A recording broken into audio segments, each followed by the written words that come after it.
guys, we haven't formally done like a sit down and chat with you answering Q&A style video, and I thought, why not do that while we're in the car where I have Scott trapped here with me and he has no choice but to answer all these questions. It's Allie. Welcome back to my channel. So today we are currently driving along the Bay Bridge in San Francisco. We're actually finished camping and I pretty much spent the last 3 days up north, really close to like Oregon area.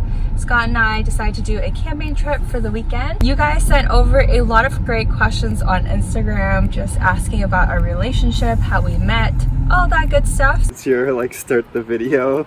Let's go. 1, 2, 3, let's go. Oh, I did it no, the other one. 1, 2, 3, let's go. So I thought we would dive right in and answer some of your questions. So the first question is, how did we meet? We met on a dating app called Coffee Meets Bagel.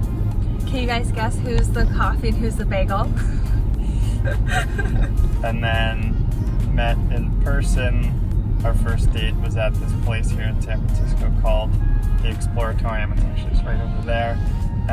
It's like a science center, but more interactive. So when I first messaged him on Coffee Meets Bagel, I actually didn't tell him what I did. I said, I work in marketing.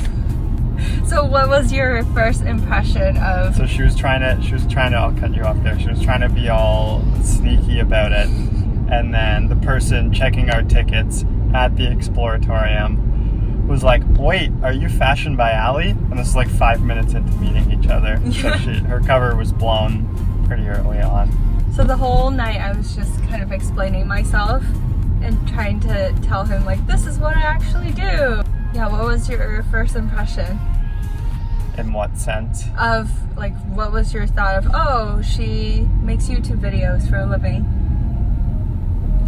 I don't know. I've always watched a lot of YouTube, so it's not like a foreign thing to me. Someone doing YouTube, Instagram full time. Also work in that space, so I'm familiar with it. So I don't know. It wasn't too weird to me. It was neat. I was more excited to actually meet somebody in that space to learn more behind the scenes of how it actually works. Yeah, I decided to hide it because I felt like it wasn't fair to go into dating and having the other person know almost everything about who I am, how I act, all of the things I've been doing on a day-to-day basis without knowing any information about you except for the stuff that you shared. So I actually told him not to watch any of my videos in the beginning, just so it was more of a level playing field. Yeah, it only gives like such a small view of a person too, so I think it was a fair request. Yeah, I thought that was very respectful of you. Oh, what did you study in school? And where did you go to college? We call it university in Canada. Well, in Canada, we split it between university and college. They're two different types of things. Oh, really? What's the difference? College is more, I wouldn't say it's like community college here. It's more closer to, actually, I don't even really know the difference between college and community college here. I studied engineering. It's called systems design engineering. It's a very specific type of program, but is very broad in the sense that you learn a bunch of different engineering principles across like electrical, mechanical, heavy focus on design, software, computer, tons of physics, tons of math. So Scott's definitely the analytical part of our relationship. It's fun. And I'm the artsy fartsy one. And the school is called University of Waterloo. It's in Canada, Ontario. So you guys know I went to a couple different schools. I started out in Cal Poly SLO studying biology, and then transferred to CSU Hayward, and then took some classes at San Francisco State University for pre-nursing. Lastly, just ended up at UC Davis studying economics because I just wanted to graduate and do YouTube full time. Yeah, I almost wish that I had studied something more closely related to what I do now, like film or more in the arts, just because I enjoy it so much, but I do have a quite business background. I think it gives you a bit of a head start if you study like what you ultimately do, but I don't remember anything from school. I don't really use anything specifically from school. I think it's more useful for like giving you a way of thinking and introducing you to a lot of things. Yeah, that's fair. Just finished our hike and now I'm having some plantain chips and some hummus. This is from Trader Joe's. It's their 3-layer hummus. It's so good. So Scott, who are your favorite YouTubers to watch? I got a bunch. People building things. So two that I'm watching right now, one is called B is for Build. He builds different cars. The second one I just found, which was called Homestead Home.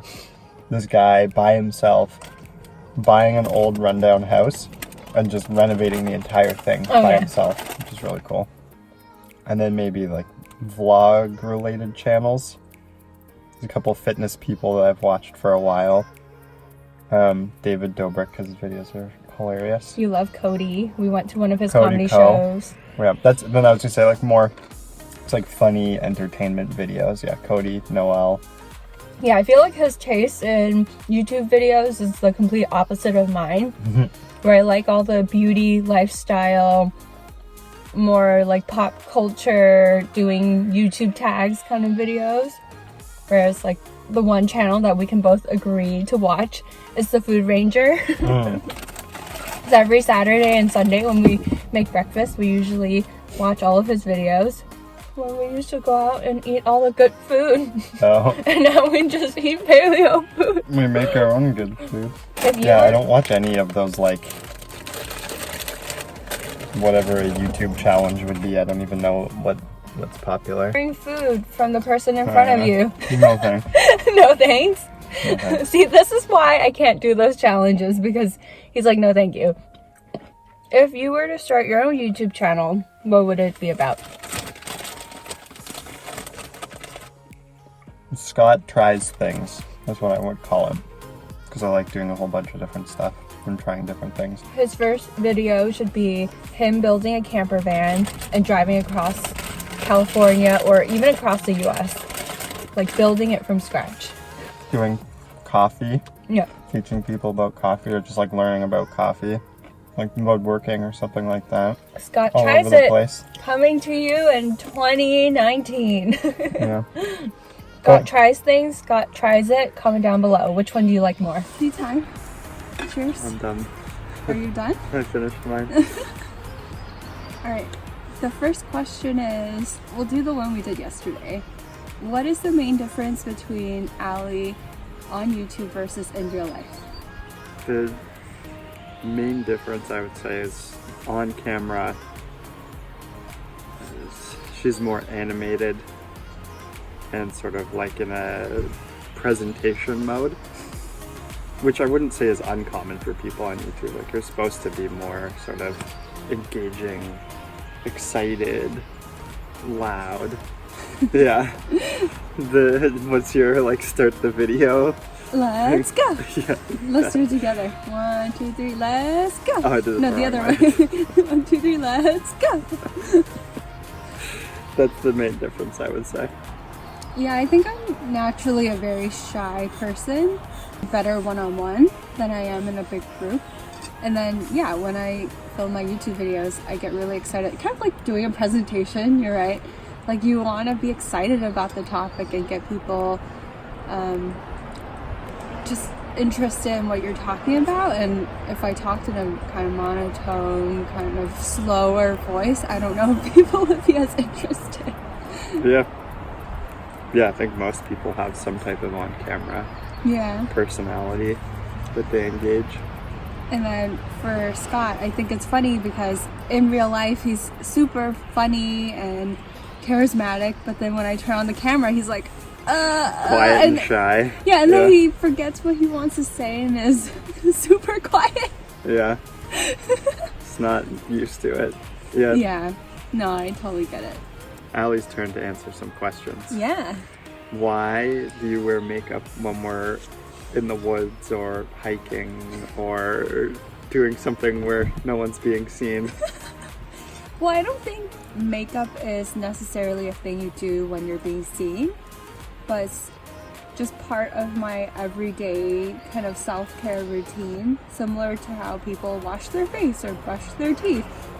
Putting on makeup is just this ritual that I'm so used to, and I find it pretty relaxing. It's like doing art on your face. Does it give you a certain feeling, or like why? Just do you do it just because it's part of the routine, or is there like any other reasons why? Obviously I'm probably on camera more than most people are, so I'm used to seeing myself a certain way. So then I'll put on makeup because I'll feel like, oh, I forgot to do a step. Do you look at yourself differently in pictures, or like judge yourself differently in pictures if you don't have makeup on? Oh yeah, for sure. I feel like a fetus or that I didn't try. It's just part of the job where I feel like, oh, I should look a little bit more made up or put together. In any situation? Well, in any situation. Yeah, I think there's a stereotype that putting on makeup is very high maintenance and like unnecessary. But yeah, like I said, it's part of my self-care routine and I'm just so used to it and it's relaxing. Yeah, like I don't have a problem with it. To me, it just seems like I do my hair when I go to work because I want to look put together when I go to work. But when I'm out doing whatever, it's like, who cares? So to me, it feels like a waste of time to do anything like that. Like, I'm not going to wake up in the morning here, do my hair, even though I do that every morning anyway. To me, it just feels like no one's here to be seen. I don't have to look put together. I can put a toque on and who cares?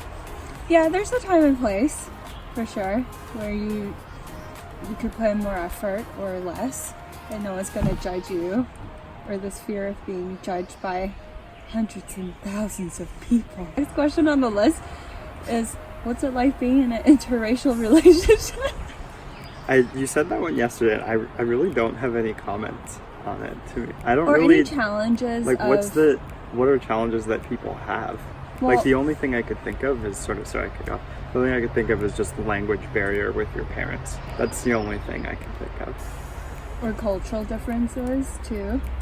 But like, sure, people have cultural differences, but it's like people, even say another Caucasian person, they were brought up differently. They're gonna have different ways of doing things or different views. I would say, like, sure, maybe culture or like race is a determining factor in some ways that people were raised, but I don't think, to me, it's like not. For my parents, at least, when I was growing up, they're like, find another Asian person so that we can communicate with them and that we could share the same food and it'd be okay. Like, sometimes my parents feel like they have to tippy toe around what to make us for dinner because they're not sure if you'll like it or not. Mm-hmm. But yeah, it's a very old-fashioned question. One girl said she's in India and the boy that she likes is in a different caste system. Or just seeing or feeling that one ethnicity is better than the other. Like, but that's not necessarily race, then that's just class. Yeah. But part of, I guess, in the past, certain races used to make more money. Sure, and, yeah. It can that. be separated that way as well. Mm-hmm. Yeah. I switched to real tea now. I've done my coffee. Okay, what's a YouTube trend that you want to die? All of them. That's my answer. Be specific. What about the 24-hour eating what someone else is ordering in front of you challenge? End it. Why? What's wrong with challenges? They're fun. It feels cheap. I'd rather people make things that they want to make, not things that people necessarily, that they're going to get views off of. That's the only reason people are making those videos.